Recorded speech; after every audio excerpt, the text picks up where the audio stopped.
नमस्कार मित्रों, हमारे YouTube platform the learning curve में आपका हार्दिक स्वागत है। जैसा कि हम लोग घटना चक्र पूर्व अवलोकन श्रृंखला का अध्ययन कर रहे हैं और इस अध्ययन के अंतर्गत हम लोग सामान्य भूगोल विषय के अंतर्गत भारत का भूगोल का अध्ययन कर रहे हैं। तो जो भारत का भूगोल विषय है, इस विषय में जो ये लेक्चर आपका 16 होगा, यानी लेक्चर 16 होगा। और इस लेक्चर 16 में हम लोग भारत की प्राकृतिक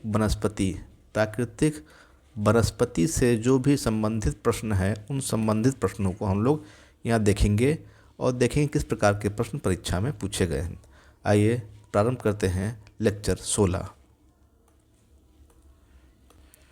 तो लेक्चर 16 जो है आपका ये चल रहा है और इसमें हम लोग प्राकृतिक वनस्पति का अध्ययन करेंगे। आइए देखते हैं पहला प्रश्न क्या पूछा गया है। पूछा गया है भोजपत्र वृक्ष मिलता है, यानी जो भोजपत्र है, भोजपत्र वृक्ष जो है ये कहाँ मिलता है। ऑप्शन ए दे रहा है आपको अरावली पर्वतमाला, बी दे रहा है हिमालय पर्वतमाला, सी ऑप्शन दे रहा है आपको नीलगिरी श्रृंखला में, नीलगिरी पर्वतमाला या नीलगिरी श्रृंखला, और डी दे रहा है आपको विंध्याचल पर्वतमाला। तो जो भोजपत्र है वो हिमालय क्षेत्र में मिलने वाला एक वृक्ष है आपका, यानी इसका जो सही उत्तर होगा वो क्या होगा आपका हिमालय क्षेत्र में जो है आपका ये मिलेगा आपका। तो भोजपत्र कहाँ मिलेगा, हिमालय क्षेत्र में मिलने वाला वृक्ष है। आइए इसकी थोड़ा व्याख्या देख लेते हैं क्या व्याख्या दी गई है। तो इसकी व्याख्या में कह रहा है भोजपत्र, जिसको हम बोलते हैं क्या बर्च, तो भोजपत्र वृक्ष हिमालय क्षेत्र में पाया जाने वाला वृक्ष है। इस वृक्ष का सफ़ेद कागज़ की तरह दिखने वाले छाल का प्रयोग प्राचीन काल से ही लिखने हेतु किया जाता रहा है। यह वृक्ष अल्पाइन वनों में भी पाया जाता है, यानी हिमालय के अल्पाइन वनों में भी यह मिलता है। ऊंचाई पर मिलने वाला वृक्ष है, इसको हम भोजपत्र या बर्च के नाम से जानते हैं। और यह सफ़ेद कागज़ की भांति जो है इसकी छाल दिखाई पड़ती है, जिसका प्रयोग जो है प्राचीन काल में जब कागज़ का आविष्कार नहीं हुआ था तो लिखने के लिए किया जाता था। आइए देखते हैं क्वेश्चन नंबर 2 क्या कह रहा है। क्वेश्चन नंबर 2 कह रहा है कत्था बनाने हेतु किस पेड़ की लकड़ी का प्रयोग होता है। तो कत्था बनाने के लिए जो है वो खैर की लकड़ी का प्रयोग होता है। खैर से जो होता है कत्था बनाते हैं।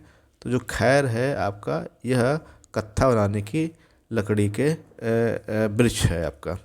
तो कत्था खैर की लकड़ी से प्राप्त किया जाता है। खैर वृक्ष भारत भर में विशेषकर सूखे क्षेत्रों में पाए जाते हैं। तो क्या है आपके सूखे क्षेत्रों में मिलने वाला पौधा है खैर जो है आपका, जिससे कत्था का निर्माण होता है। क्वेश्चन नंबर चलते हैं। क्वेश्चन नंबर 3 का कह रहा है आपसे, कह रहा है भारत में निम्नलिखित में से किस प्रकार का वन सर्वाधिक बृहद क्षेत्र में पाया जाता है। तो यहाँ पे जो ऑप्शन दे रहा है आपको पर्वतीय आर्द्र शीतोष्ण वन, तो पर्वतीय आर्द्र शीतोष्ण वन। दूसरा दे रहा है उपोष्ण शुष्क सदाबहार वन। फिर दे रहा है आपको तीसरा उष्णकटिबंधीय आर्द्र पर्णपाती वन। फिर दे रहा है आपको चौथा उष्णकटिबंधीय आर्द्र सदाबहार वन। तो जो यहाँ पर आपको दे रहा है इसमें सबसे अधिक क्षेत्र में जो पाया जाता है भारत में वो है उष्णकटिबंधीय आर्द्र पर्णपाती वन। इसके हिसाब से ऑप्शन सी सही होगा। तो ऑप्शन सी क्या है आपका उष्णकटिबंधीय आर्द्र पर्णपाती वन जो है यह भारत में जो है दूसरा सबसे अधिक पाए जाने वाला वन है आपका। तो अगर हम यहाँ पे इसकी हम देखते हैं तो यदि हम इसको यहाँ देखते हैं और विस्तार से, तो यहाँ पे हम क्या देखते हैं, यहाँ हम देखते हैं पर्वतीय आर्द्र शीतोष्ण वन जो है यह लगभग आपका जो मिलता है 3.04% क्षेत्र पर पाया जाता है। जबकि उपोष्ण शुष्क सदाबहार वन जो है आपका वह 0.02% क्षेत्र पर मिलता है। इसी प्रकार से हम देखते हैं उष्णकटिबंधीय आर्द्र पर्णपाती वन जो है आपके यह 20.81% क्षेत्र पर मिलता है। जबकि उष्णकटिबंधीय आर्द्र सदाबहार वन जो है आपका वह 3.73 प्रतिशत क्षेत्र पर पाया जाता है। तो आइए चलते हैं नेक्स्ट क्या कह रहा है आपसे। आइए इसके देखते हैं क्या व्याख्या दे रहा है इसकी। तो व्याख्या में क्या दे रहा है आपसे, कह रहा है तो यानी कि यहाँ का उष्णकटिबंधीय आर्द्र पर्णपाती वन इसका सही उत्तर होगा। तो यहाँ व्याख्या दे रहा है आपको, उष्णकटिबंधीय शुष्क पर्णपाती या पतझड़ी वन भारत में सर्वाधिक बृहद क्षेत्र पर पाया जाता है। तो ये उष्णकटिबंधीय एक शुष्क होता है और एक आर्द्र होता है। तो एक आर्द्र होता है और क्या होता है, एक शुष्क होता है। दो प्रकार के वन होते हैं। तो जो आर्द्र होता है एक वो है आपका जिसे यहाँ लिखा हुआ है उष्णकटिबंधीय आर्द्र पर्णपाती वन, और दूसरा क्या है आपका उष्णकटिबंधीय शुष्क पर्णपाती वन। दोनों ही वनों को जो है मानसूनी वनों की श्रेणी में रखा जाता है। दोनों ही वन क्या है, मानसूनी वन कहलाते हैं। तो जो शुष्क पर्णपाती वन है यह सर्वाधिक क्षेत्र पर पाए जाते हैं। लगभग यह जो शुष्क पर्णपाती वन है वह 43% क्षेत्र पर जो है शुष्क पर्णपाती वन पाए जाते हैं, और बाकी 20% क्षेत्र पर लगभग जो है आपका उष्णकटिबंधीय आर्द्र पर्णपाती वन देखने को मिलते हैं। तो हम क्या देखते हैं यहाँ पे कि उष्णकटिबंधीय शुष्क पर्णपाती यानी पतझड़ी वन जो है भारत में सर्वाधिक बृहद क्षेत्र पर पाया जाता है। उष्णकटिबंधीय आर्द्र पर्णपाती वन दूसरा सर्वाधिक विस्तार वाला वन है। सागौन तथा साल उष्णकटिबंधीय पर्णपाती या पतझड़ी शुष्क और आर्द्र दोनों वनों के महत्वपूर्ण उत्पाद है। यानी कि जो साल का वृक्ष है और सागौन का वृक्ष है यह उष्णकटिबंधीय पर्णपाती चाहे वो शुष्क हो या आर्द्र हो दोनों ही वनों में मिलने वाला एक महत्वपूर्ण उत्पाद है। उसके अलावा जो भी प्रतिशत है उसको हम देख ही चुके हैं। आइए चलते हैं क्वेश्चन नंबर नेक्स्ट है आपका। क्वेश्चन नंबर 4 है आपका, सागौन तथा साल किसके उत्पाद हैं। यानी सागौन और साल जो है यह किस प्रकार के वनों में पाए जाते हैं। तो ये जो है उष्णकटिबंधीय शुष्क पतझड़ी वन या आर्द्र वन में पाए जाएंगे आपका। तो ये पतझड़ी वन है और शुष्क क्षेत्र में पाए जाते हैं। तो आपका ऑप्शन ए यहाँ पे इसका सही उत्तर होगा। ऑप्शन ए इसका सही उत्तर होगा। नेक्स्ट चलते क्वेश्चन नंबर 5 पर। कह रहा है निम्न में से कौन सा एक वन समूह भारत के सर्वाधिक क्षेत्र में विस्तृत है। सबसे अधिक क्षेत्र में कौन सा वन समूह विस्तृत है। यहाँ दे रहा है उष्णकटिबंधीय आर्द्र सदाबहार, उष्णकटिबंधीय शुष्क पर्णपाती, उष्णकटिबंधीय नर्म पर्णपाती, उष्णकटिबंधीय अर्ध सदाबहार। तो अभी हमने देखा है कि लगभग उष्णकटिबंधीय शुष्क पर्णपाती वन जो है भारत के सर्वाधिक क्षेत्रफल पर मिलते हैं। लगभग 43% क्षेत्र पर मिलने वाला ये वन है आपका। तो ऑप्शन बी इसका सही उत्तर होगा। ऑप्शन बी इसका सही उत्तर होगा। तो यहाँ क्या बता रहा है आपको, इसकी व्याख्या कर रहा है, कह रहा है उष्णकटिबंधीय शुष्क पर्णपाती वन भारत के सबसे बड़े क्षेत्र में पाए जाते हैं। यह सभी प्रकार के वन समूहों के क्षेत्रफल में 43.85% है और देश के भौगोलिक क्षेत्रफल के 8.53% क्षेत्रफल पर पाया जाता है। यह उष्णकटिबंधीय पर्णपाती वन जिसे मानसूनी वन भी कहते हैं के प्रकारों उष्णकटिबंधीय आर्द्र और शुष्क पर्णपाती वनों में से एक प्रकार है। यानी कि जो मानसूनी वन है ये दो प्रकार के होते हैं। एक होता है उष्णकटिबंधीय आर्द्र और उष्णकटिबंधीय शुष्क पर्णपाती। तो इस प्रकार से ये है। तो उष्णकटिबंधीय शुष्क पर्णपाती वन देश के उन विस्तृत भागों में पाए जाते हैं जहां वार्षिक वर्षा 70 से 100 सेंटीमीटर होती है। तो शुष्क वन कहाँ मिलेंगे, जहाँ 70 से 100 सेंटीमीटर वर्षा होगी, जबकि जो आर्द्र वन कहाँ मिलेंगे, जहाँ पे 100 से 200 सेंटीमीटर वर्षा होगी, वहाँ पर आर्द्र पर्णपाती वन पाए जाएंगे। चलते हैं क्वेश्चन नंबर नेक्स्ट पर। नेक्स्ट क्वेश्चन क्या है आपका, क्वेश्चन नंबर 6 है। कह रहा है हिमालय की पहाड़ी श्रृंखला में ऊंचाई के साथ साथ निम्न कारणों से वनस्पति में परिवर्तन आता है। तो जैसे जैसे हम हिमालय क्षेत्र में ऊंचाई की ओर बढ़ते हैं तो जो वनस्पतियां हैं उन वनस्पतियों को आपको जो है अलग अलग आपको देखने को मिलेंगी जो उसकी क्वालिटी है। तो क्या होता है कि जैसे जैसे हम ऊपर बढ़ते हैं तो तापमान में गिरावट आती है और वर्षा में भी बदलाव आता है। साथ ही साथ मिट्टी की जो उपजाऊ क्षमता है उसमें भी कमी देखने को मिलती है जैसे जैसे हम ऊपर की ओर बढ़ते हैं। तो ये 3 कारक क्या है, सबसे महत्वपूर्ण कारक हैं। तो इस प्रकार से इसका जो सही उत्तर होगा वो 1 2 3 जो होगा वो सही होगा आपका। ऑप्शन क्या होगा यहाँ पे करेक्ट, 1 2 3 सही होगा आपका। तेज़ हवा से कोई मतलब नहीं है फ़िलहाल, तो यहाँ पे ऑप्शन ए इसका सही उत्तर होगा। नेक्स्ट चलते हैं क्वेश्चन नंबर 7 पर। क्वेश्चन नंबर 7 का कह रहा है पूर्वी हिमालय की तुलना में ट्री लाइन का की ऊंचाई मान पश्चिमी हिमालय में होता है। तो जैसे हमने कहा पश्चिमी हिमालय की बात करेंगे तो इसमें कश्मीर का क्षेत्र आता है, और पूर्वी हिमालय की बात करते हैं तो ये आपका असम, अरुणाचल प्रदेश, असम, नागालैंड, इस यहाँ के क्षेत्र आपके यहाँ आते हैं। नॉर्थ ईस्ट का जो एरिया है वो इसमें आ जाएगा, जबकि कश्मीर वाला जो क्षेत्र है आपका वो पश्चिमी हिमालय में आएगा। तो कह रहा है पूर्वी हिमालय की तुलना में, यानी ये जो पूर्वी हिमालय है, पूर्वी हिमालय की तुलना में ट्री लाइन यानी जहाँ से पेड़ मिलते हैं, तो ट्री लाइन की ऊंचाई का मान पश्चिम हिमालय में क्या होता है, तो पश्चिमी हिमालय में ट्री लाइन का मान जो होगा वो कम होगा, क्योंकि यहाँ पे क्या होता है, यहाँ पर जो वृक्ष हैं वो कम ही ऊंचाई से मिलना आपको प्रारंभ हो जाते हैं। तो यहाँ पे इसकी ऊंचाई का मान कम होता है, जबकि यहाँ पे ऊंचाई का मान अधिक होता है। तो यहाँ देखते हैं कह रहा है क्या व्याख्या में, ट्री लाइन या वृक्ष रेखा पर्यावास की वह रेखा है जहाँ पर वृक्ष उग पाने में सक्षम होते हैं। पूर्वी हिमालय और मध्य हिमालय में प्राकृतिक ट्री लाइन का मान 3600 से 3800 मीटर तक है, जबकि पश्चिमी और उत्तर पश्चिमी हिमालय क्षेत्र में इसका मान घटकर 3300 से 3600 यानी 3600 मीटर ही रहता है। अतः पूर्वी हिमालय की तुलना में पश्चिमी हिमालय में ट्री लाइन का मान कम होता है।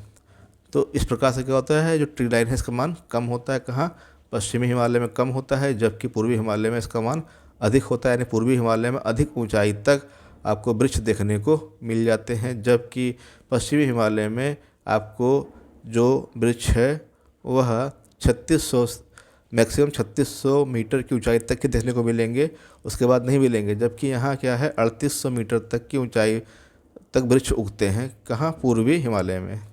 चलते हैं, नेक्स्ट क्वेश्चन है आपका क्वेश्चन नंबर 8 का कह रहा है पश्चिमी हिमालय संसाधन प्रदेश के प्रमुख संसाधन हैं। पश्चिमी हिमालय संसाधन प्रदेश के प्रमुख संसाधन हैं।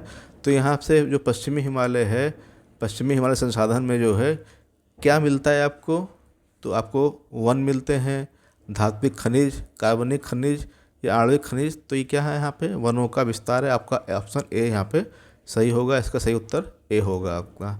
तो पश्चिमी हिमालय संसाधन प्रदेश के प्रमुख संसाधन वन है। इस क्षेत्र के लगभग 65% भूभाग पर वन है।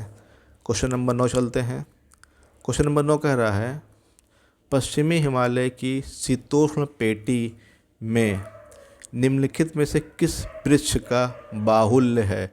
यानी जो ये पश्चिमी हिमालय है, उस हिमालय में जो शीतोष्ण पेटी है, टेम्परेट जोन है, उस टेम्परेट जोन में जो वृक्ष मिलते हैं उनमें सबसे अधिक वृक्ष कौन से मिलते हैं। यानी कि पश्चिमी हिमालय में चीड़, देवदार, सिल्वर फर और नीला पाइन ये सभी वृक्ष पाए जाते हैं, लेकिन संख्या की दृष्टि से सबसे अधिक वृक्ष कौन से हैं, तो वो होगा देवदार के वृक्ष। ऑप्शन बी यहाँ पे सही उत्तर होगा, ऑप्शन बी इसका। ठीक है, ऑप्शन बी इसका सही उत्तर होगा। नेक्स्ट चलते क्वेश्चन नंबर 10 पर। क्वेश्चन नंबर 10 का कह रहा है नीचे 2 कथन दिए गए हैं, इनमें से एक को अभिकथन ए और दूसरे को आर कहा गया है। तो अभिकथन ए क्या बोल रहा है, हिमालय के उत्तरी ढलानों पर दक्षिणी ढलानों की तुलना में अधिक घना वनस्पति आवरण है। तो जैसे हमने बताया आपका ये हिमालय है, तो हिमालय का यहाँ पे नॉर्थ है और यहाँ पे ये साउथ है। तो क्या कह रहा है, हिमालय के उत्तरी ढलानों पर, यानी जो ये ढलान है, उत्तरी ढलानों पर दक्षिणी ढलानों की अपेक्षा तुलना में काफ़ी, हिमालय के उत्तरी ढलानों पर दक्षिणी ढलानों की तुलना में अधिक घना वनस्पति आवरण है। तो यहाँ पे क्या है, उत्तरी में अधिक घना आवरण है दक्षिण की तुलना में, ये उतारा है। हिमालय के दक्षिणी ढलानों पर उत्तरी ढलानों की तुलना में अधिक वर्षा होती है। तो फिर से एक बार पढ़ते हैं इसको। कह रहा है हिमालय के उत्तरी ढलानों पर दक्षिणी ढलानों की तुलना में अधिक घना वनस्पति आवरण है। तो हिमालय के उत्तरी ढलानों पर जो है दक्षिणी ढलान की तुलना में अधिक घना वनस्पति आवरण, यानी नॉर्थ वाले में क्या है, घनी वनस्पति मिलती है। फिर कह रहा है हिमालय के दक्षिणी ढलानों पर, यानी यहाँ पर उत्तरी ढलानों की तुलना में अधिक वर्षा होती है। तो अगर जब वर्षा यहाँ अधिक होती है, वन यहाँ अधिक है, तो ऐसा तो होगा नहीं, दोनों में से एक चीज़ सही होगी। तो यहाँ क्या होता है आपका, यहाँ हम देखते हैं कि जो सही उत्तर होगा इसका वो क्या होगा कि ए असत्य है। यहाँ पे क्या है, ये जो है ये असत्य है और ये सत्य है, क्योंकि हिमालय के दक्षिणी ढलानों पर, यानी जो साइड इंडिया में है वहाँ पर उत्तरी ढलानों की तुलना में वर्षा अधिक होती है। तो यहाँ वर्षा अधिक होती है इस एरिया में, तो यहाँ वन भी अधिक होंगे। जब वन अधिक होंगे तो यहाँ वन कम होंगे, यानी क्या है, ए गलत है, आर सही है आपका। तो ए गलत है और आर सही है यहाँ पे आपका। तो ये क्या होगा आपका, ए असत्य है किंतु आर सत्य है। तो आपका ऑप्शन ए यहाँ पे करेक्ट होगा। तो क्या कह रहा है यहाँ पे, कह रहा है हिमालय क्षेत्र के दक्षिणी ढलानों पर उत्तरी ढलानों की तुलना में वर्षा अधिक प्राप्त होती है। इसी कारण हिमालय क्षेत्र के दक्षिणी ढलानों पर उत्तरी ढलानों की अपेक्षा अधिक सघन वनस्पति पाई जाती है। ठीक है, तो हिमालय क्षेत्र के दक्षिणी ढलानों पर उत्तरी ढलानों की तुलना में वर्षा अधिक प्राप्त होती है। इसी कारण हिमालय क्षेत्र के दक्षिणी ढलानों पर उत्तरी ढलानों की अपेक्षा अधिक सघन वनस्पति पाई जाती है। तो जहाँ वर्षा अधिक है वहाँ वनस्पति भी अधिक पाई जाएगी। तो इस प्रकार से उत्तरी क्षेत्र में, दक्षिणी क्षेत्र में वर्षा भी अधिक होती है और वहाँ पे आपका वन भी अधिक पाए जाते हैं। क्वेश्चन नंबर 11 चलते हैं। कह रहा है निम्नलिखित राज्यों में से किस राज्य में सिनकोना वृक्ष नहीं उगता है। तो सिनकोना वृक्ष की छाल से मलेरिया की दवाई जो है बनाई जाती है। तो मलेरिया की दवाई बनाते, कुनैन जो होता है उसका भी जो निर्माण होता है वो सिनकोना वृक्ष की छाल से ही होता है। तो निम्नलिखित राज्यों में से किस राज्य में सिनकोना वृक्ष नहीं उगता है। तो असम, केरल और पश्चिम बंगाल, ये सब जगह जो है सिनकोना वृक्ष उगता है, जबकि छत्तीसगढ़ क्षेत्र में सिनकोना वृक्ष नहीं उगता है, यहाँ पे नहीं उगेगा। तो ऑप्शन सी इसका सही उत्तर होगा, ऑप्शन सी। तो सिनकोना जो वृक्ष है आपका वो कैसा वृक्ष है, बता रहा है सिनकोना उष्णकटिबंधीय सदाबहार वृक्ष है। तो उष्णकटिबंधीय सदाबहार वृक्ष है। भारत में उष्णकटिबंधीय सदाबहार वन का क्षेत्र असम, केरल, पश्चिम बंगाल, अंडमान निकोबार द्वीप समूह, मेघालय, मणिपुर, त्रिपुरा, मिजोरम और पश्चिमी तटीय मैदान है, जबकि छत्तीसगढ़ राज्य उष्णकटिबंधीय शुष्क और मानसूनी वनों के लिए उपयुक्त है। छत्तीसगढ़ में सिनकोना वृक्ष नहीं उगता, जबकि असम, केरल और पश्चिम बंगाल में आदि में पाया जाता है। तो इस प्रकार से ये था इसकी व्याख्या। आइए चलते हैं क्वेश्चन नंबर नेक्स्ट पर। क्वेश्चन में चलते हैं, नेक्स्ट क्या है आपका, क्वेश्चन नंबर नेक्स्ट है आपका 12 नंबर। निम्न में से किसे जंगल की आग कहा जाता है। तो जंगल की आग के नाम से किसे जाना जाता है, तो वो है आपका ब्यूटिया मोनोस्पर्मा, जिसको हम क्या बोलते हैं, और इसको हम पलाश भी कहते हैं। तो जो पलाश होता है इसको हम जंगल की आग के नाम से जानते हैं। तो ऑप्शन सी इसका सही उत्तर होगा, ऑप्शन सी। तो ब्यूटिया मोनोस्पर्मा को जंगल की आग, फ्लेम ऑफ द फॉरेस्ट कहा जाता है। इसे ढाक अथवा पलाश के नाम से भी जानते हैं। पलाश के फूल को उत्तर प्रदेश का राजकीय पुष्प घोषित किया गया है। यानी उत्तर प्रदेश का राजकीय पुष्प क्या है, पलाश है आपका। नेक्स्ट चलते हैं क्वेश्चन नंबर 13 पर। कह रहा है भारत के निम्न राज्यों में से किसमें सागौन का वन पाया जाता है? तो सागौन का जो वन है आपका वो मध्य प्रदेश में, उत्तर प्रदेश में और कर्नाटक में, ये तीनों ही स्थान पे सागौन के वन पाए जाते हैं। परंतु सबसे अधिक मात्रा में सागौन वनों का विस्तार मध्य प्रदेश में होता है, इसलिए इसका सही उत्तर मध्य प्रदेश अधिक सही उत्तर होगा इसका। तो इसका ऑप्शन ए जो होगा वो अधिक सही होगा। तो यहाँ पे क्या कह रहा है, यहाँ कह रहा है दिए गए विकल्पों में भारत वन स्थिति रिपोर्ट 2023 के अनुसार अगर हम देखें तो मध्य प्रदेश, कर्नाटक एवं उत्तर प्रदेश तीनों राज्यों में सागौन वन पाया जाता है। मध्य प्रदेश में सर्वाधिक सागौन वन पाया जाता है। नेक्स्ट चलते हैं क्वेश्चन नंबर 14 पर। कह रहा है निम्न में से किस पौधे में फूल नहीं होते हैं? कटहल, गूलर, ऑर्किड, फर्न। तो इसमें से किस में फूल नहीं होते हैं? तो फर्न में फूल नहीं पाए जाते हैं। तो ऑप्शन डी इसका सही उत्तर होगा। तो फर्न क्या है? फर्न एक संवहनी पौधा है। ये पौधे बीज रहित होते हैं। इन पौधों में फूल नहीं लगते, अतः विकल्प डी सही उत्तर है। चलते क्वेश्चन नंबर 15 पर। कह रहा है क्वेश्चन नंबर 15, पश्चिमी हिमालय में यानी जो कश्मीर साइड का हिमालय है, पश्चिमी हिमालय में उच्च पर्वतीय वनस्पति 3000 मीटर की ऊंचाई तक ही उपलब्ध है, जबकि पूर्वी हिमालय में वह 4000 मीटर की ऊंचाई तक उपलब्ध होती है।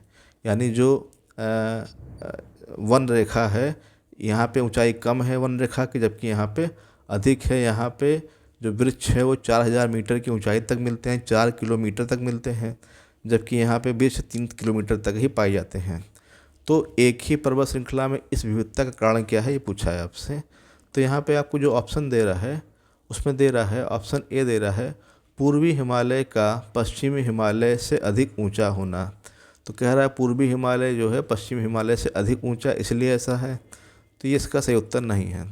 पूर्वी हिमालय का भूमध्य रेखा और समुद्र तट से पश्चिमी हिमालय की अपेक्षा निकट होना, तो ये इसका सही उत्तर हो सकता है, क्योंकि जो पूर्वी हिमालय है वह यानी जो नॉर्थ ईस्ट का हिमालय है वह भूमध्य रेखा और समुद्र तट से जो है समीप है, इस कारण से ऐसा होता है। फिर कह रहा है पूर्वी हिमालय में पश्चिमी हिमालय की अपेक्षा अधिक मानसूनी वर्षा होना, तो ये भी इसका सही उत्तर नहीं है। तो इसका सही उत्तर क्या है आपका? इसका सही उत्तर है आपका ऑप्शन बी। तो ऑप्शन बी यानी कि जो बता रहा है चूँकि पूर्वी हिमालय पश्चिमी हिमालय की अपेक्षा समुद्र एवं भूमध्य रेखा से अधिक निकट स्थित है, इसलिए अक्षांशीय स्थिति के कारण पूर्वी हिमालय एवं पश्चिमी हिमालय की जलवायु में अंतर पाया जाता है। अतः पूर्वी हिमालय में वनस्पति की ऊंचाई भी पश्चिमी हिमालय की अपेक्षा अधिक मिलती है, यानी कि पश्चिमी हिमालय की अपेक्षा पूर्वी हिमालय में वनस्पति अधिक ऊंचाई तक पाई जाती है। नेक्स्ट चलते हैं क्वेश्चन नंबर 16 पर। कह रहा है एंटीलोपो यानी एंटीलोप है आपका, ये एक एंटीलोप है बारहसिंगा का प्रकार। ऑरिक्स और चीरू के बीच क्या अंतर है? तो ऑरिक्स क्या होता है? ऑरिक्स गर्म और शुष्क क्षेत्रों में रहने के लिए अनुकूलित है ऑरिक्स, जबकि चीरू ठंडे उच्च पर्वतीय घास के मैदान में और अर्ध मरुस्थलीय क्षेत्रों में रहने के लिए। तो ये जो सही उत्तर इसका आपका ऑप्शन ए सही होगा। यदि हम इसको चित्र से देखते हैं तो हम पाते हैं ऑरिक्स जो होता है वो कहाँ मिलेगा? गर्म और शुष्क क्षेत्रों में मिलता है, मरुस्थलीय क्षेत्र में मिलता है आपका। तो थोड़ा इसको हम चित्र से देख लेते हैं। तो चित्र में देखने पर हम देखते हैं जो ये चित्र दिखाई पड़ रहा है आपको, यह मरुस्थलीय क्षेत्र में रहने वाला क्या है आपका? शुष्क क्षेत्र में रहने के लिए जो होता है अनुकूलित, इसका नाम क्या है? इसका नाम है ऑरिक्स। तो यही आपका ऑरिक्स है जो कि शुष्क क्षेत्र में मरुस्थलीय क्षेत्र में मिलता है, जबकि जो चीरू है वो ठंडे क्षेत्र में पाया जाता है। जो चीरू कहाँ मिलेगा आपका? ये चीरू है आपके जो ठंडे क्षेत्र में पाए जाते हैं आपके। तो इस प्रकार से ठंडे क्षेत्र में चीरू मिलते हैं, जबकि गर्म क्षेत्र में आपके ऑरिक्स मिलते हैं। चलते हैं क्वेश्चन नंबर नेक्स्ट। तो यहाँ व्याख्या क्या दे रहा है? कह रहा है ऑरिक्स गर्म और शुष्क क्षेत्रों में जैसे अरब आदि क्षेत्रों में रहने के लिए अनुकूलित है, जबकि चीरू ठंडे उच्च पर्वतीय घास के मैदान और अर्ध मरुस्थलीय क्षेत्रों में रहने के लिए अनुकूलित है। तो तो चीरू को हम क्या बोलते हैं, तिब्बती एंटीलोप भी कहते हैं आपका। तो इस प्रकार से ये तिब्बत साइड में पाए जाते हैं चीरू जो है, जबकि ये जो ऑरिक्स होते हैं ये अरब जैसे क्षेत्रों में मिलते हैं आपके। चलते क्वेश्चन नंबर नेक्स्ट 17 क्वेश्चन है आपका। कह रहा है इसको सुमेल करना है आपको। सागौन दे रहा है आपको, देवदार, सुंदरी और सिनकोना। तो सागौन के वृक्ष कहाँ पाए जाएंगे? तो जो सागौन के वृक्ष होते हैं आपके ये कहाँ मिलते हैं? ये मिलते हैं मध्य भारत में। तो सागौन के जो वृक्ष है आपके मध्य भारत में पाए जाते हैं। तो ए का आपका 2 सही होगा। देवदार के जो वृक्ष हैं आपके हिमालय के जो उच्च क्षेत्र होते हैं वहाँ पाए जाएंगे। तो बी का आपका 4 सही हो जाएगा। सुंदरी जो वृक्ष है आपका सुंदरवन डेल्टा में मिलता है, इसलिए सी का 3 सही होगा। और सिनकोना वृक्ष जो है आपका वह हिमालय की तराई में भी पाया जाता है। तो डी का आपका 1 सही होगा। तो 2 4 3 1, तो 2 4 3 1, 2 4 3 1, यानी ऑप्शन ए इसका सही उत्तर है। ऑप्शन ए इसका सही उत्तर है। तो यहाँ क्या कह रहा है, सागौन को हम बोलते हैं टीक, सागौन को हम टीक भी कहते हैं। तो सागौन के वृक्षों का अधिकांश विस्तार मध्य प्रदेश, छत्तीसगढ़ एवं उड़ीसा अर्थात मध्य भारत में पाया जाता है। तो सागौन कहाँ मिलते हैं? मध्य भारत में मिलते हैं, यानी कि मध्य प्रदेश, छत्तीसगढ़, उड़ीसा में पाए जाते हैं। भारत में सागौन के वन मध्य प्रदेश में सर्वाधिक पाए जाते हैं। फिर बता रहा है क्या, देवदार का जो वृक्ष है आपका, तो देवदार जो है यह वृक्ष पश्चिमी हिमालय यानी हिमालय का उच्च क्षेत्र और कश्मीर साइड में पश्चिमी हिमालय क्षेत्र में 1500 मीटर से 3000 मीटर की ऊंचाई पर उगता है। सुंदरी के बारे में बता रहा है, पश्चिम बंगाल और बांग्लादेश में फैले सुंदरवन डेल्टा क्षेत्र में ज्वारी वृक्ष हैं और सुंदरवन ज्वारी या तटीय वन है। सिनकोना हिमालय के तराई क्षेत्र में भी पाए जाते हैं। तो सिनकोना हिमालय के क्षेत्र में भी मिलते हैं आपका। चलते हैं क्वेश्चन नंबर नेक्स्ट 18 है आपका। कह रहा है सुंदरवन निम्नलिखित में से किस प्रकार के वन हैं? तो सुंदर वन क्या होते हैं? ज्वारी वन होते हैं, यानी ये तटीय या ज्वारी वन है आपका। ऑप्शन डी यहाँ पे सही होगा। ऑप्शन डी यहाँ पे सही होगा। क्वेश्चन नंबर 19 पे आते हैं। कह रहा है निम्नलिखित युग्मों में से कौन सा एक सही सुमेलित है? टीक यानी कि सागौन, सागौन के वृक्ष कहाँ मिलेंगे? मध्य भारत में मिलेंगे, जम्मू कश्मीर में नहीं मिलेंगे। देवदार के वृक्ष जो है ये जम्मू कश्मीर साइड में मिलेंगे, यानी कि हिमालय क्षेत्र में मिलेंगे, मध्य प्रदेश में नहीं मिलेंगे आपके। तो ये भी गलत, ये भी गलत हुआ। चंदन के जो वृक्ष है आपके वह कर्नाटक साइड में पाए जाते हैं, यहाँ पे नहीं मिलेंगे। सुंदरी जो है आपका ये पश्चिम बंगाल में मिलता नहीं। ऑप्शन डी यहाँ पे सुमेलित है। ऑप्शन डी यहाँ पे सुमेलित है। क्वेश्चन नंबर क्वेश्चन नंबर आपका 20 है। तो यहाँ कह रहा है वन है और उसका वन के प्रकार दे रहा है और प्रदेश दे रहा है। तो आपको बताना है किस प्रदेश में कौन सा वन रहेगा। तो जैसे यहाँ पे दे रहा है आपको कि उष्णकटिबंधीय आर्द्र पर्णपाती वन कहाँ मिलेंगे। तो आर्द्र पर्णपाती वन जो है उष्णकटिबंधीय है, आर्द्र है और पर्णपाती वन है। तो ये कहाँ पाए जाएंगे आपके? यह आर्द्र क्षेत्र में पाए जाएंगे, यानी कि तराई क्षेत्र में मिलेंगे, यानी ए का 4 हो जाएगा आपका। तो ए का क्या हो जाएगा आपका? 4 सही होगा। बी क्या कह रहा है? उष्णकटिबंधीय शुष्क पर्णपाती वन, तो ये मिलेंगे आपको मध्य गंगा मैदान में, यानी कि मध्य गंगा मैदान में आपको शुष्क पर्णपाती वन मिलेंगे आपको। तो बी का आपका 3 हो जाएगा। अल्पाइन जो वन होते हैं ये कहाँ मिलेंगे? तो ये मिलेंगे आपको पहाड़ी क्षेत्रों में, और पहाड़ी क्षेत्र क्या है आपका? अरुणाचल प्रदेश जो है आपका ये पहाड़ी क्षेत्र है। तो अल्पाइन वन आपको अरुणाचल प्रदेश में मिल जाएंगे। और उष्णकटिबंधीय सदाबहार वन कहाँ मिलेंगे आपको? तो उष्णकटिबंधीय सदाबहार वन आपको सह्याद्री क्षेत्र में मिल जाएंगे आपके। ऑप्शन 2 यहाँ सही होगा। तो 3 4 1 2 सही होगा। तो 3 4 3 1 2 ऑप्शन ए इसका सही उत्तर होगा। ऑप्शन ए इसका सही उत्तर होगा। Option A. तो क्या बता रहा है यहाँ पे?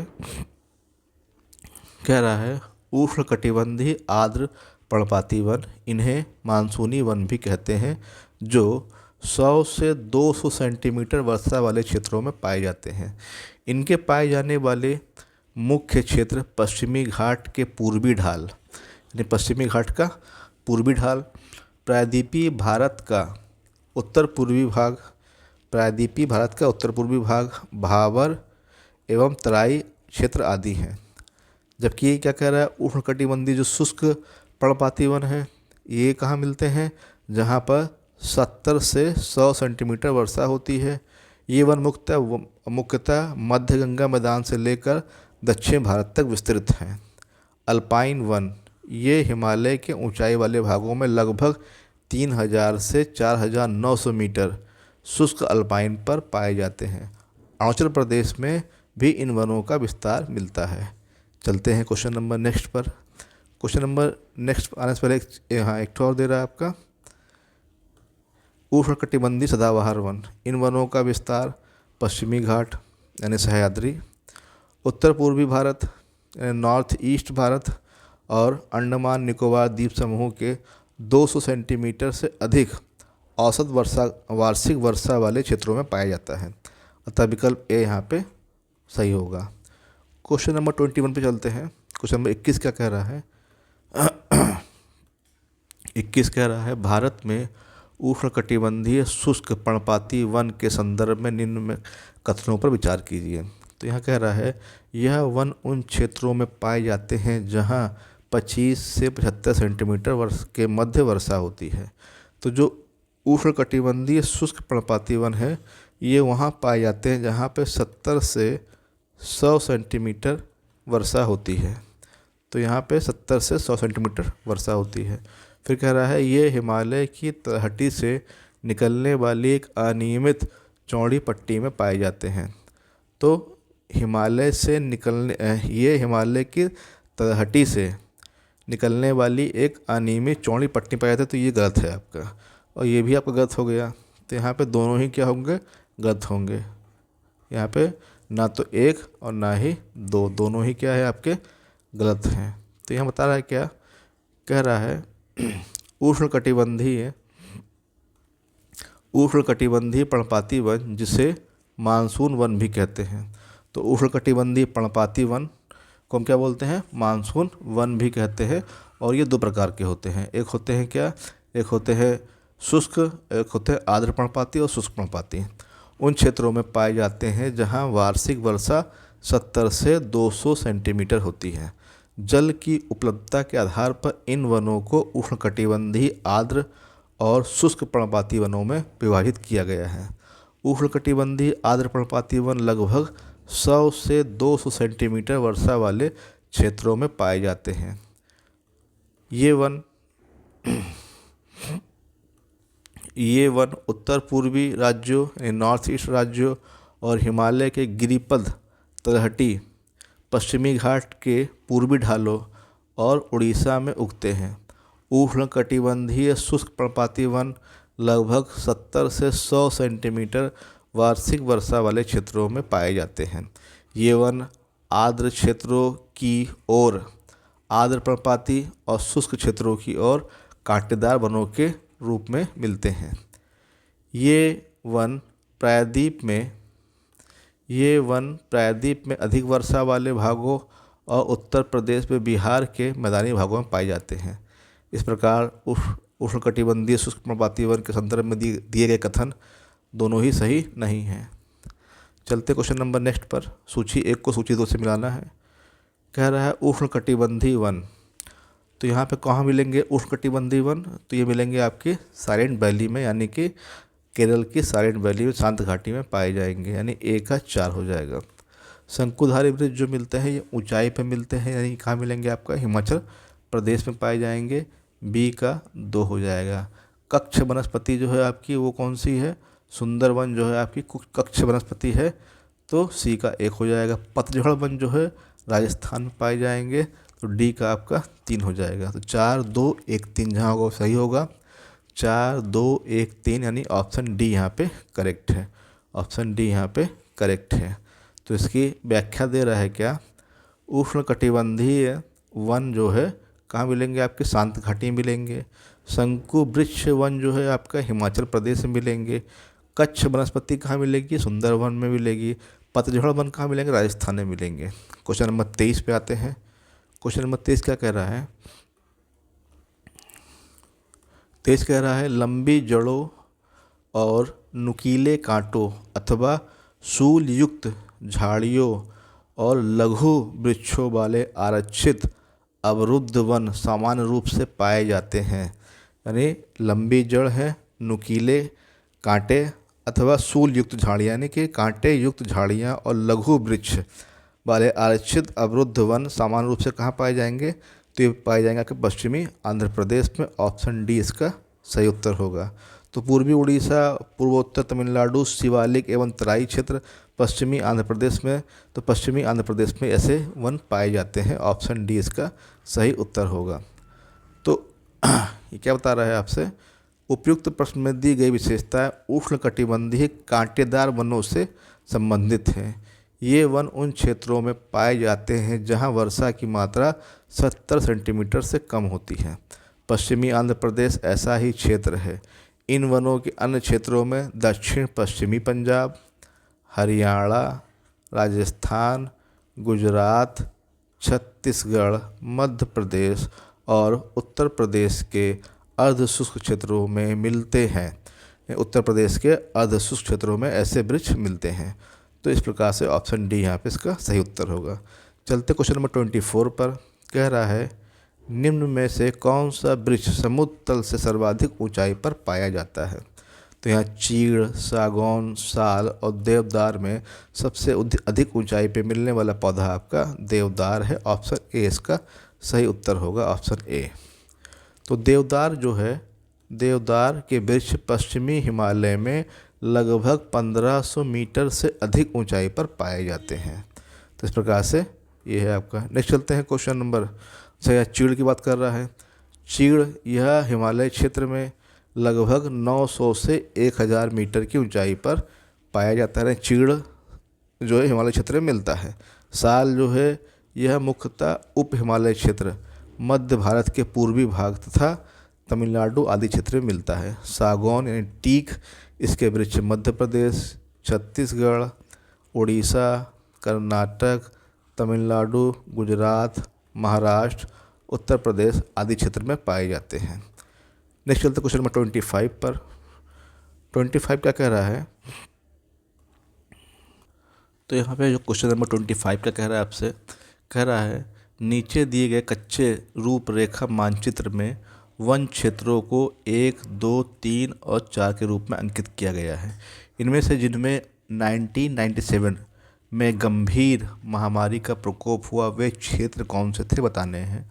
तो जैसे यहाँ पे जो दे रहा है आपको, 1 नंबर ये दिखा रहा है, ये 2 नंबर ये, 3 नंबर ये और 4 नंबर ये। तो यहाँ पर 1997 में जो है, जो ये वृक्ष का क्षेत्र है, यानी 3 नंबर जो क्षेत्र है, यहाँ पे आपके जो वृक्ष हैं वो साल के वृक्ष हैं। जो साल के वृक्ष हैं, इन साल के वृक्षों को कीड़े खा गए थे, जिससे काफ़ी संख्या में इनका नुकसान हुआ था। तो ऑप्शन यहाँ पे जो 3 है, यानी कि 3 नंबर जो एरिया है वो वहाँ पे वो रहेगा। तो 1 नंबर क्या दे रहा है? 1 नंबर में दे रहा है आपको 3 और 4 क्या कह रहा है? सागौन यानी टीक के वृक्ष कह रहा है। 1 के बतूल यानी ओक और 2 साखू यानी साल। तो यहाँ पे 3 जो है, तीसरा नंबर जो होगा वो सही होगा। 3 वाला जो है साखू के वृक्ष हैं जो नष्ट हो गए थे, मध्य प्रदेश और छत्तीसगढ़ में ऐसा हुआ था। तो बता क्या रहा है आपका, वर्ष 1997 में मध्य प्रदेश के साखू यानी कि साल के वन कीड़ों के लग जाने से संक्रमित हो गए थे। पेड़ों में लगने वाले कीड़े वृक्षों को धीरे धीरे कुतरने लगे। परिणाम स्वरूप कई पेड़ जंगलों में धराशायी हो गए। क्वेश्चन नंबर नेक्स्ट चलते हैं 26 पे आपका। कह रहा है निम्नलिखित में से किस राज्य के वनों का वर्गीकरण अर्ध उष्णकटिबंधीय के रूप में किया जाता है। तो ये कौन से वन है आपके? अर्ध उष्णकटिबंध वनों के रूप में जो करते हैं वो मध्य प्रदेश के वनों का किया जाता है आपका। तो ऑप्शन बी यहाँ पे इसका सही उत्तर होगा। Option B. तो उष्णकटिबंधीय शुष्क पर्णपाती वन या अर्ध उष्णकटिबंधीय वनों का विस्तार मध्य प्रदेश के अधिकांश भाग पर पाया जाता है। क्वेश्चन नंबर 27 पर आते हैं। 27वां क्वेश्चन कह रहा है निम्नलिखित में से तत्वा कौन सी एक हिमालयी वनस्पति की जाति नहीं है, यानी कौन सा ऐसा है जो हिमालय क्षेत्र में नहीं मिलता है। तो जूनिपर, सिल्वर फर, स्प्रूस ये सभी हिमालय क्षेत्र में मिलते हैं, जबकि महोगनी जो है यह जो है उष्णकटिबंधीय क्षेत्र में पाया जाता है। तो ये महोगनी जो है उष्णकटिबंधीय क्षेत्र में मिलने वाला पौधा है। खास तौर से ये विषुवत रेखा के आसपास वाले क्षेत्रों में पाया जाता है आपका। तो ऑप्शन बी इसका सही उत्तर होगा, ऑप्शन बी।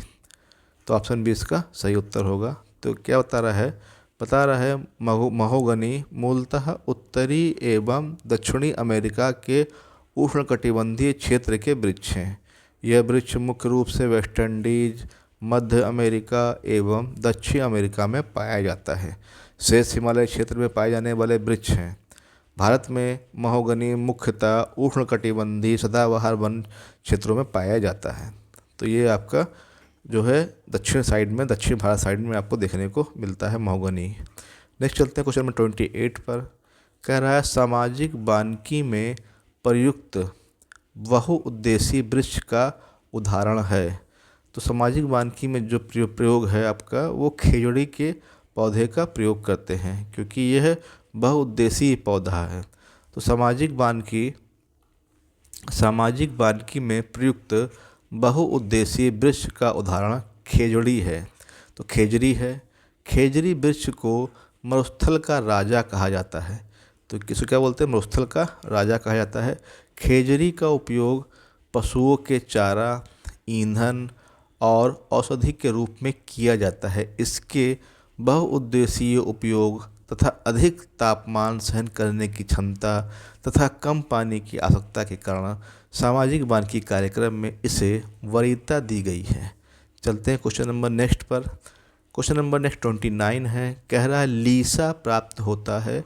तो लीसा जो है वो है चीड़ के वृक्ष से प्राप्त होता है, और चीड़ का वृक्ष कहाँ मिलता है? हिमालय क्षेत्र में मिलने वाला पौधा है आपका।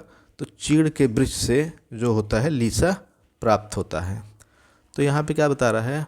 उत्तराखंड के चीड़ वनों से प्राप्त होने वाली लीसा एक महत्वपूर्ण गैर प्रकाष्ठ वन उपज है। यानी कि गैर प्रकाष्ठ वन उपज है, यानी वन से मिलने वाली, लकड़ी से मिलने वाली उपज है। लीसा से बिरोजा तथा तारपीन का तेल बनाया जाता है। यानी चीड़ के वृक्ष से ही तारपीन का तेल और बिरोजा निकालते हैं, जिसका उपयोग कागज उद्योग, साबुन तथा पेंट बनाने में होता है। उत्तराखंड में लीसा स्वरोजगार एवं ग्रामीण अर्थव्यवस्था का प्रमुख साधन है।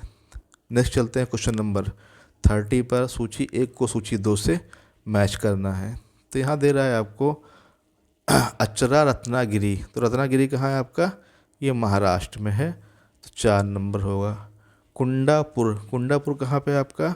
कुंडापुर है आपका कर्नाटक में, तो ये आपका 1 होगा। पिचवरम जो है ये सभी क्या है आपकी? ये सभी कच्छ वनस्पति है। जो नाम दे रहा है ये सभी क्या है? कच्छ वनस्पति है। रत्नागिरी, अचरा रत्नागिरी, कुंडापुरम, पिचवरम और बेम्बनाद। तो पिचवरम कहाँ मिलता है? ये मिलती है तमिलनाडु में। पिचवरम तमिलनाडु में और बेम्बनाद केरल में आपका। तो इस प्रकार से अचना रत्नागिरी का 4 होगा, कुंडापुर का 1 होगा, पिचवरम का 5 होगा और बेम्बनाद का 2 होगा। तो 4, 1, 5, 2 जहाँ होगा वो सही होगा। 4, 1, 5, 2। तो 4, 1, 5, 2 कहाँ है? ऑप्शन डी इसका सही उत्तर है। ऑप्शन डी इसका सही उत्तर है। तो ऑप्शन डी में क्या दे रहा है आपको? ऑप्शन डी इसका सही उत्तर है। अचरा रत्नागिरी महाराष्ट्र में, कुंडापुर कर्नाटक में, पिचवरम तमिलनाडु में, बेम्बनाद केरल में स्थित है। क्वेश्चन नंबर 31 पे आते हैं। कह रहा है निम्नलिखित में से किसका सुमेल नहीं है? तो निम्नलिखित में से किसका सुमेल नहीं है? सुंदरबन कहाँ मिलते? पश्चिम बंगाल में मिलते, सही है। भीतरकर्णिका उड़ीसा में मिलने वाला क्षेत्र, सही है। पिचवरम तमिलनाडु में, सही है। बेम्बनाद कहाँ है? ये आपका केरल में है, तो ये आपका सही नहीं है। ऑप्शन डी यहाँ पे इसका सही उत्तर होगा। ऑप्शन डी इसका सही उत्तर होगा। क्वेश्चन नंबर 32 पे आते हैं। 32 नंबर क्वेश्चन है। कह रहा है भारत में उष्णकटिबंधीय वर्षा वन उपस्थित हैं। तो उष्णकटिबंधीय वर्षा वन कहाँ होंगे आपके?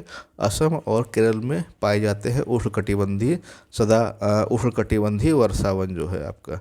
तो यहाँ भी वर्षा अधिक होती है, और इस प्रकार से यहाँ पे उष्णकटिबंधीय वर्षा वन मिलेंगे आपको कहाँ? असम और केरल में।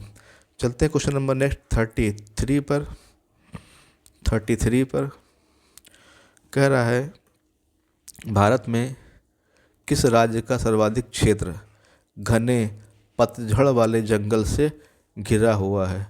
तो घने पतझड़ वाले वन कहाँ मिलते हैं आपके? ये मिलते हैं मध्य प्रदेश में। ऑप्शन सी इसका सही उत्तर होगा। ऑप्शन सी इसका सही उत्तर होगा। तो यहाँ दे भी रहा है आपको, दिए गए विकल्पों में पतझड़ वनों का सर्वाधिक विस्तार मध्य प्रदेश और उसके पश्चात छत्तीसगढ़ राज्य में है। तो पहले पे मध्य प्रदेश और मध्य प्रदेश के ही टूट के बना हुआ छत्तीसगढ़ दूसरे स्थान पे है। नेक्स्ट चलते हैं क्वेश्चन नंबर 34 पर। कह रहा है निम्नलिखित में से कौन सा जिला सबसे अधिक घने पतझड़ वाले वन क्षेत्र से घिरा है? तो ये बिहार राज्य की बात कर रहा है। तो बिहार का कौन सा जिला है जहाँ सबसे अधिक घने पतझड़ वाले वन क्षेत्र हैं? तो वो है आपका पश्चिमी चंपारण। ऑप्शन ए यहाँ पे इसका सही उत्तर होगा, ऑप्शन ए। नेक्स्ट चलते हैं क्वेश्चन नंबर 35 पर। कह रहा है 35 कह रहा है खैर किस प्रकार के वन में पाए जाने वाला वृक्ष है? तो खैर क्या होता है? यह उपोष्ण कटिबंधीय वनों का प्रकार है आपका। तो उपोष्ण कटिबंधीय वनों का प्रकार क्या है? खैर है, जिससे हम कत्था प्राप्त करते हैं। तो कत्था आपका इसी से खैर के वृक्ष से ही प्राप्त होता है। चलते हैं नेक्स्ट क्वेश्चन नंबर 36 है आपका। कह रहा है निम्नलिखित में से किस राज्य में सर्वाधिक वन क्षेत्र वनों के अंतर्गत पाया जाता है? तो सर्वाधिक जो क्षेत्र है आपका, वो आपका मध्य प्रदेश में है। और मध्य प्रदेश इसमें ऑप्शन में नहीं है, इसलिए यहाँ पे उपयुक्त में से कोई नहीं होगा। ऑप्शन ई इसका सही उत्तर होगा। तो क्या कह रहा है, भारत वन रिपोर्ट 2023 के अनुसार मध्य प्रदेश राज्य में सर्वाधिक क्षेत्र वनों के अंतर्गत है। 37 क्वेश्चन का कह रहा है सीता नदी क्षेत्र में किस वृक्ष की बहुलता है? तो सीता नदी कहाँ बहती है? छत्तीसगढ़ में बहने वाली नदी है आपकी ये। और यहाँ पे जो मिलता है आपका वो साल वृक्ष के दिखता है आपका। ऑप्शन डी यहाँ पे सही होगा। ऑप्शन डी यहाँ पे सही होगा। तो सीता नदी जो है क्षेत्र साल वृक्ष की बहुलता है। सीता नदी क्षेत्र में साल वृक्ष की बहुलता है। सीता नदी छत्तीसगढ़ में प्रवाहित होने वाली नदियों में से एक है आपका। तो ये था आपका लेक्चर नंबर 16। अब हम देखेंगे इसके बाद 17 लेक्चर जो है, लेक्चर नंबर 17 नेक्स्ट वीडियो में। धन्यवाद।